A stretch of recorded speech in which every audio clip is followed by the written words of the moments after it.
Hello friends, this video on Morphology of Flowering Plants Part 1 is brought to you by examfear.com. No more fear from exam. Topics to be covered in this lesson are Introduction, Root, Stem, Leaf, Inflorescence, Flower, Fruit and Seed. So what do you think are we going to talk about in this lesson? When I say morphology of flowering plants, the first thing that strikes our mind is, what is morphology? So let us first look at the definition of morphology. Now if you actually look at the term morpho, it always talks about the external features. So the external structure or features of an organism is referred to as morphology. I mean, it is not the external structure, but the branch of science which deals with the study of external structure and features of an organism. Now, what do I mean when I say external structure? So what exactly are the external structure of any organism? So let us take an example of any organism which we see around us. The best examples would be something like an insect or a fish. So what do you think are the external structures which I am referring to? Maybe the wings of an insect, maybe the fins of a fish, or the tail of a fish. So these are some of the structures which we see externally, right? So these external structures, different type of organisms have different types of external structures. So you can just see here that how different a fish looks from a cockroach. Similarly, how different a human being looks from a fish or a lion or a tiger. So why is that difference? That difference is because of both internal structures as well as external structure. But in this lesson, we are only going to concentrate on the external structures, so the structures which are visible to us. So for a human being, we have 2 hands, 2 legs, we have 5 fingers in each hand. So these are some of the things which are visible externally. So they are all the morphological characters of an organism. Now this lesson is dedicated to the morphology of plants, and that too the flowering plants. So we have already studied in one of our previous lessons the diversity in living organisms, where we discussed about the different variety of organisms which exist on this earth. So in that we had spoken about the different kingdoms, the plant kingdom, the animal kingdom. So here we will only concentrate on the plant kingdom, and that too only on the flowering plants. So we will talk about the external features of plants in detail. So even in flowering plants, or not only flowering plants, if I talk about plants, in plants we again have so many varieties of plants. We have big trees, we have small herbs, we have some plants which do not have flowers, that is the gymnosperms. Some of them are the flowering plants. We also have the spiny or the thorny cactus.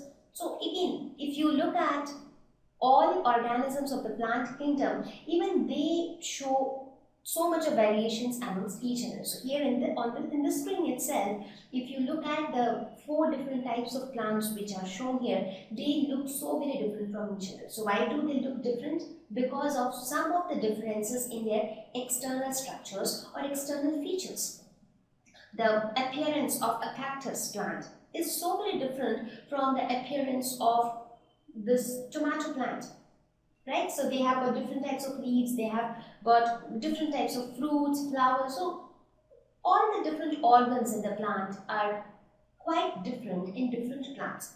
So here we will give a detailed look at the different parts of a plant and how each part of a plant varies from one plant to another. So we will talk about morphology of flowering plants.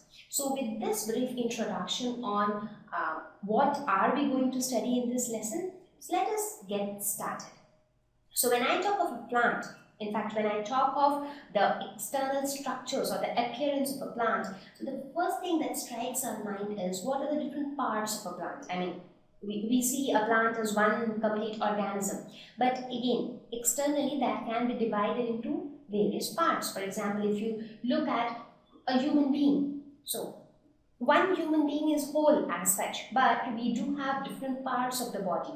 We have two hands, we have two legs, we have one face, we have two eyes. So they are all different parts which together constitute one human being. So similarly, in case of a plant also, they have different parts which together form a plant. Now we will start from the broader perspective. So broadly, any plant I talk about can be divided broadly into two systems. One is the root system and the other is the shoot system. So this is something which is very basic, and all of us have been studying this since years, right? Since we were in class 3 or 4 when we actually started studying science. It is since that time we have been studying about the root system and the shoot system, right? So but still we will start from the basics so that we do not have any doubts in our mind when we go ahead. Now, talking about the root system, which is very obvious, I don't need to explain much. That portion of the plant which is assumed to be under the soil. I mean, that is the general concept which we have about the root system. And when I talk about the shoot system, it is that part of the plant which grows above the soil. So basically, maybe this portion. But now, let me tell you something very interesting. Now, as we go ahead with this lesson, you'll actually see that it is not always necessary that the roots has to be under the soil. There are plants where the roots are not under the soil. So we will look at all those cases. So similarly, it is not that the shoot system, that all parts of the shoot system has always to be above the soil. So we will look at those exceptions. We will look at those types of plants. So we will have detailed look on each of these parts. Now talking about the shoot system, now the shoot system is again divided into many parts, because the part of the plant which remains above the ground, it again consists of so many things. It has leaves, it has flowers, fruits, buds. So there are actually so many things. So all these things together constitute the shoot system, right? So in this lesson, our agenda is to discuss each of these parts of a plant in detail. That is, what is root, starting with root. So we will first talk about root, then stem, then leaf, flower, fruit, seed. So we will talk about each of these parts in detail. Now you might think, what are we going to study about each of them? I mean, we all know that root is something which actually helps the plant to remain fixed at one place, or some basic things we already know. So what are we going to study in detail now? Now we will see here that how the same root gets modified in different plants. So in different types of plants, we see root present in different forms. Similarly, there are different types of plants where we see leaves are modified into different forms to serve some special functions. So we will talk about the various functions of each of these parts, how they appear in different types of plants. So that is our agenda for this lesson. Thank you. Please visit www.examfear.com to watch more videos, attempt free online test, get free study material, find tutors and mentors. Thank you once again.